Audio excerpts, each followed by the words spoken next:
Right now I'm joined by Stuart from Ross Video. So why don't you start off by telling me what really is your title within the business? What do you do with Ross Video? Sure. So I am the communications manager with the company. So I do a lot of press relations. And obviously, when we come to big shows like this, we spend a lot of time thinking about the new products, the way that we're going to position them, the kind of messages that we want to put out to the market. Because broadcast obviously is a very dynamic industry. It's always changing, always things going on. So we want to make sure that we're saying the right things to customers and we're making people interested in what we do. And you guys work with students and teachers, schools from all over the world. So tell me really, what do you do to stay engaged inside the classroom? Sure, no, that's a fair point. I mean, we're a global business now. We've got 6 offices around the world. The educational market has always been one that's been important to us. We're very aware of the fact that there are a whole bunch of students going through all the different colleges and universities that we work with on any given year. Those people are trying to get a foothold in the industry.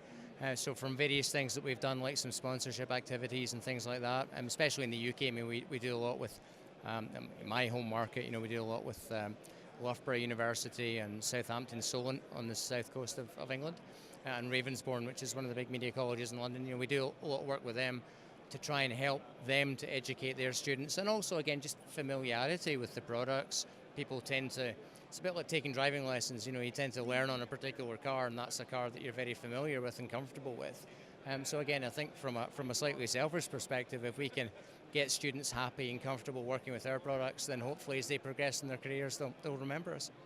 And do you find that those teachers and students are really the audience that you get a lot when you advertise at places like NAB? Is that who you're seeing? Yeah, very much so. I mean, I guess the term broadcast is such a broad church now. I mean, we see people who don't always consider themselves to be traditional broadcasters, like in the sports market, for example, or even esports. These people are really just content creators, but they have to have a way of getting the content out to their market, to their audience. So they don't necessarily perceive themselves to be broadcasters. They're just in the content business. So when you come to these big shows, NAB and IBC that we do in Amsterdam every year, it's such a broad number of people. We see people from the education market, a lot of sports, esports people, traditional broadcasters, houses of worship. Broadcast covers so many different areas. It's always interesting to see who you're going to be talking to next.